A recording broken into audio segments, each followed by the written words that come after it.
Hello नमस्कार दोस्तों, स्वागत है आप सभी का निष्काम एजुकेशन पर। इस वीडियो में हम छत्तीसगढ़ का करंट अफेयर से संबंधित महत्वपूर्ण 15 प्रश्नों पर चर्चा करेंगे। ये आपके आगामी एग्ज़ाम के लिए बहुत ही इम्पोर्टेंट होने वाले हैं, तो ध्यान से देखिएगा वीडियो को। ठीक है, तो चलिए शुरू करते हैं। ये जो है पीएससी पेपर प्री 2024 के लिए बहुत ही इम्पोर्टेंट होने वाला है। ठीक है, चलिए शुरू करते हैं। पहला क्वेश्चन है, नरसिंह गंगा गुफा किस पहाड़ी पर स्थित है। देखिए इसमें जो है स्टैटिक जीके से संबंधित क्वेश्चनों को भी लिया गया है ना। ठीक है, तो स्टैटिक जीके का पार्ट जो है उससे जोड़ करके आप पढ़िएगा। ये हाल ही में नरसिंह गंगा गुफा जो है बहुत ही चर्चे में था। तो नरसिंह गंगा गुफा किस पहाड़ी पर स्थित है? क्या उदयपुर की पहाड़ी पर, पलमा पहाड़ी पर, केशकाल पर्वत पर, या इनमें से कोई नहीं? तो इसका करेक्ट आंसर हो जाएगा पलमा की पहाड़ी। ऑप्शन नंबर बी इसका करेक्ट आंसर होगा। ठीक है, ये पलमा पहाड़ी कहाँ है? तो कोरबा जिले में स्थित है। ठीक है, कोरबा जिले में स्थित है। बढ़ते हैं अगले क्वेश्चन पर। अगला क्वेश्चन है, हाल ही में पांडुवंशी काल की बुद्ध प्रतिमा किस जिले से प्राप्त हुई है? तो बताइए क्या होगा इसका आंसर। क्या बिलासपुर से मिली है, सरगुजा से, जांजगीर चांपा से, या फिर रायपुर से? तो कहाँ से मिली है? तो इसका करेक्ट आंसर होगा option number D, Raipur. Raipur के सोंड्रा गांव से जो है पांडुवंशी काल की बुद्ध प्रतिमा मिली है। ठीक है, पांडुवंशी राजाओं की राजधानी क्या थी? तो सिरपुर थी। ठीक है, चलिए बढ़ते हैं अगले क्वेश्चन पर। अगला क्वेश्चन है तीसरे नंबर का क्वेश्चन, धसकुंड जलप्रपात किस जिले में स्थित है? क्या गरियाबंद में स्थित है, महासमुंद में, धमतरी में, या फिर सारंगढ़ बिलाईगढ़ में? तो कहाँ स्थित है?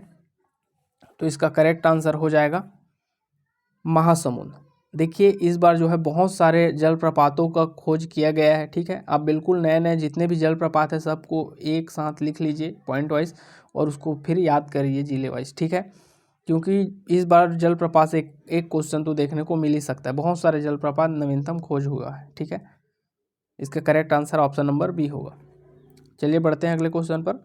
अगला क्वेश्चन है, हाल ही में हुए विधानसभा चुनाव में किस एक क्षेत्रीय पार्टी ने अपनी सरकार बनाने में सफल रही है? तो देखिए कौन सा एक क्षेत्रीय पार्टी है, ध्यान दीजिएगा, क्षेत्रीय पार्टी की बात हो रही है, ना कि इसमें राष्ट्रीय पार्टी। ठीक है, तो क्या जनता कांग्रेस छत्तीसगढ़, या गोंडवाना गणतंत्र पार्टी, भारतीय जनता पार्टी, या फिर भारतीय राष्ट्रीय कांग्रेस? तो देखिए ओवरऑल छत्तीसगढ़ में जो है सरकार बना है भारतीय जनता पार्टी का, बीजेपी का, लेकिन ये राष्ट्रीय पार्टी है। हमको पूछा है कि इस एक क्षेत्रीय पार्टी ने अपनी सरकार बनाने में सफल रही है। तो देखिए क्षेत्रीय पार्टी का मतलब क्या है, तो जैसे क्षेत्रीय पार्टी अपने स्थान पर यहाँ पूछा गया है ना, क्वेश्चन को ध्यान से पढ़िएगा तो पता चलेगा। गोंडवाना गणतंत्र पार्टी इसका करेक्ट आंसर होगा। ठीक है, सरकार बनाने कहने का मतलब है ओवरऑल छत्तीसगढ़ की बात नहीं कर रहा है, क्षेत्रीय पार्टी अपने किस विशेष अपने क्षेत्र में बोला है, तो गोंडवाना गणतंत्र पार्टी होगा। बढ़ते हैं अगले क्वेश्चन पर।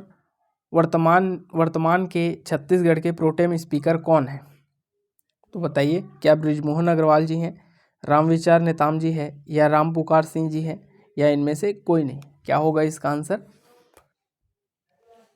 तो इसका करेक्ट आंसर हो जाएगा option number B, Shri Ramvichar Netam ji जो है हमारे छत्तीसगढ़ के क्या है, नवीनतम प्रोटेम स्पीकर हैं, वर्तमान में प्रोटेम स्पीकर हैं। ठीक है, देखिए अभी विधानसभा चुनाव हुआ है, इससे संबंधित जितने भी क्वेश्चन हो सकते हैं आप अधिक से अधिक पढ़ लीजिए। यहाँ से 4 से 5 क्वेश्चन आएगा ही, एकदम कन्फर्म है, 100% कन्फर्म है। ठीक है, पूरा विधानसभा चुनाव को आप अच्छे से पढ़ लीजिए, 4-5 क्वेश्चन आप इजीली बना सकोगे पीएससी प्री में।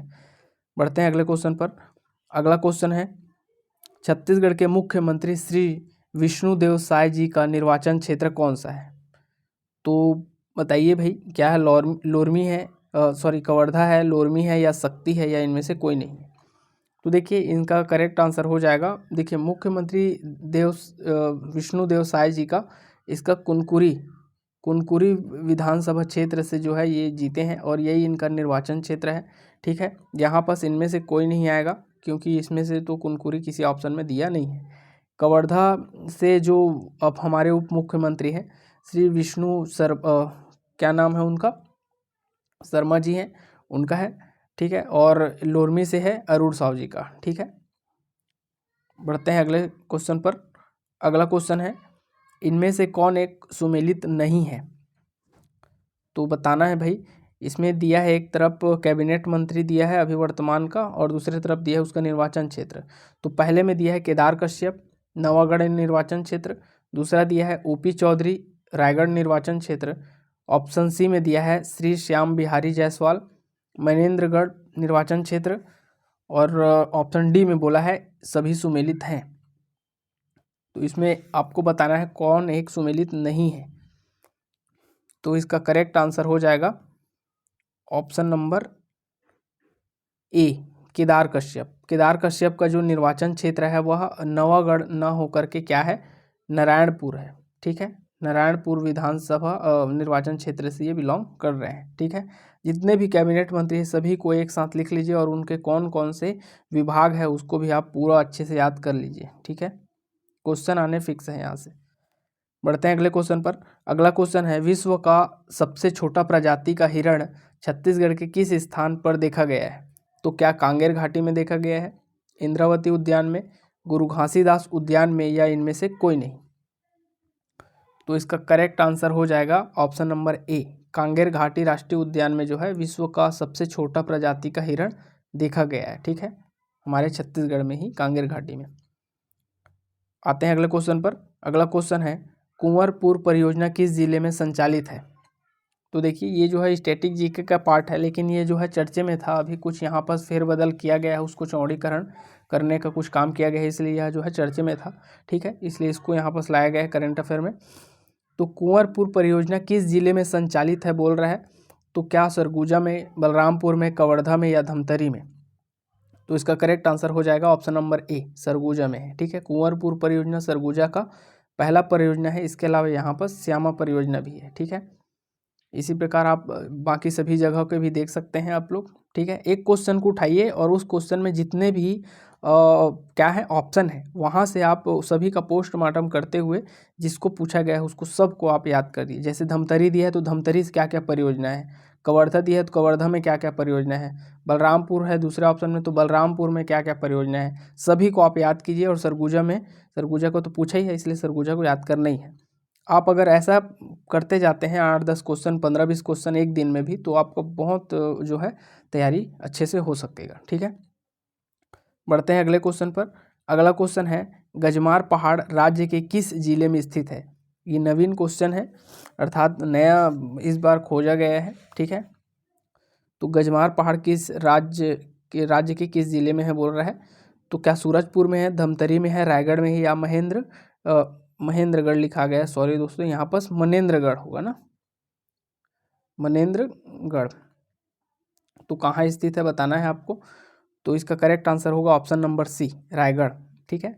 पिछले बार जो है एक पूछा था पेपर में, कौन सा, तो एक जसपुर में था, कौन सा प्री में पूछा था, मेरे को याद नहीं आ रहा है अभी एग्जैक्ट, मधेश्वर पर्वत, ठीक है। पिछले बार प्री में जो है 2023 के प्री में मधेश्वर पर्वत कहाँ है पूछा था, तो वो था जसपुर में। ये अभी गजमार पहाड़ रायगढ़ में देखा गया है। आते हैं अगले क्वेश्चन पर। अगला क्वेश्चन है, इनमें से किस पर्व पर सार्वजनिक अवकाश की घोषणा सृजित नहीं है? तो ऐसा कौन सा ऑप्शन में है जो पर्व जिसमें सार्वजनिक अवकाश की घोषणा नहीं की गई है? कर्मा जयंती पर इसमें दिया जाता है सार्वजनिक अवकाश, छेरछेरा में भी दिया जाता है, छठ पूजा में भी। पिछली सरकार अर्थात जो कांग्रेस सरकार थी इनके द्वारा जो है दिया जाता था इसमें, ठीक है। अभी तो बीजेपी आ गई है तो इसको जारी रखेंगे क्या पता नहीं, लेकिन पिछले सरकार की बात हो रही है ना इसमें, इसलिए इनमें से कोई नहीं आएगा, अर्थात सभी, इन सभी में जो है सार्वजनिक अवकाश दिया जाता है। बढ़ते हैं अगले क्वेश्चन पर। अगला क्वेश्चन है, बस्तर दशहरा का समापन रस्म निम्न में से कौन सा है? देखिए ये जो है स्टैटिक जीके का पार्ट है, लेकिन अभी हुआ क्या, अभी जो है एक पुरुषोत्तम मास बोलते हैं वो जो है हमारे इस साल पड़ा था, इसलिए जो है बस्तर दशहरा जो हमेशा होता है 75 दिन का, वो इस बार हो गया था 105 दिन का, इसलिए यह थोड़ा हाईलाइट हो जाता है। आप बस्तर दशहरा को अच्छे से खोल टटोल के अच्छे से पढ़ लीजिए इसको। यहाँ से एक क्वेश्चन हमेशा पेपर में देखे जाते हैं, हो सकता है इस बार भी देखने को मिल जाए। तो निम्न में से कौन सा समापन रस्म है? तो क्या मुरिया दरबार है, गंगा मुड़ा यात्रा है, या बाहर रैनी है? तो देखिए मुरिया दरबार तो होगा नहीं, बाहर रैनी बीच में होता है। गंगा मुड़ा यात्रा इसका करेक्ट आंसर होगा, इसी को उड़ाही कहते हैं, ठीक है, उड़ाही। तो यही इसका अंतिम रस्म है। बढ़ते हैं अगले क्वेश्चन पर। अगला क्वेश्चन है, हाल ही में छत्तीसगढ़ लोक सेवा आयोग का कार्यकारी अध्यक्ष किसे नियुक्त किया गया है? तो क्या डॉक्टर प्रवीण वर्मा को, IS विश्वकर्मा को, उपर्युक्त दोनों को, या इनमें से कोई नहीं? तो इसका करेक्ट आंसर है ऑप्शन नंबर ए, ठीक है। उतना इंपॉर्टेंट नहीं है, पिछली सरकार के द्वारा किया गया था। देखिए पिछली सरकार अर्थात जो अपना इंडियन नेशनल कांग्रेस, जो कांग्रेस की सरकार थी, उसमें जो है आप उसके बहुत ही कम फैक्ट को पढ़ेंगे तो ठीक है। क्योंकि देखिए पिछला सरकार है, उसके अच्छाइयों को जो है इस बार नहीं पेपर में दिखाया जाएगा, अर्थात उनके द्वारा कौन कौन सा योजना, उनके द्वारा किसको नियुक्ति की गई, क्या ऐसा कुछ भी पेपर में शायद ही पूछे जाएगा। इसलिए आप हो सके तो बीजेपी जो नया सरकार बना है उस पर आप फोकस करिए, और जो भी उन लोग कुछ ला रहे हैं डेली, वो सभी पे आप फोकस करेंगे तो ज़्यादा आपको बेनिफिट होगा, ठीक है। बढ़ते हैं अगले क्वेश्चन पर। अगला है, छत्तीसगढ़ की पहली अंतर्राष्ट्रीय टेनिस एकेडमी संस्थान कहाँ है? क्या इंदिरा गांधी विश्वविद्यालय में है, रविशंकर शुक्ल विश्वविद्यालय में, महंत घासीदास संग्रहालय में, या इनमें से कोई नहीं? तो पहली अंतर्राष्ट्रीय टेनिस एकेडमी जो है इंदिरा गांधी कृषि विश्वविद्यालय में खोली गई है, ठीक है। बढ़ते हैं अगले क्वेश्चन पर। अगला क्वेश्चन है, इस वीडियो का अंतिम क्वेश्चन है, 37वें राष्ट्रीय खेल 2023 में छत्तीसगढ़ की रैंकिंग कितना है? तो क्या 28वां है, 24वां है, या 10वां है, या इनमें से कोई नहीं? तो अभी हाल ही में संपन्न हुआ 37वां राष्ट्रीय खेल 2023, इसमें जो है छत्तीसगढ़ का 28वां रैंक है, ठीक है। 20 पदक के साथ इनका जो है छत्तीसगढ़ का हमारा जो है 28वां रैंक है, ठीक है। तो ये रहे आपका पार्ट 1 जो करेंट अफेयर के थे। इसी प्रकार और 1-2 पार्ट आएंगे, ठीक है। इस प्रकार हम लोग जितने भी पुराने करेंट अफेयर है जो पेपर में पूछे जा सकते हैं, और बहुत सारा है करेंट अफेयर, लेकिन वो जो है पिछली सरकार के का था, योजनाओं से था, लेकिन हो सकता है योजनाओं से करेंट अफेयर ना पूछे, इसलिए मैंने योजना को यहाँ पर डाला नहीं है, ठीक है। किसी प्रकार का डाउट होगा तो बिल्कुल कमेंट में पूछ सकते हैं, और इसका PDF चाहिए रहेगा तो आप क्या बोलते हैं, टेलीग्राम ग्रुप से आप ले सकते हैं, ठीक है। वहाँ पर इसको डाल दिया जाएगा, ठीक है। चलिए मिलते हैं अपने अगले वीडियो में।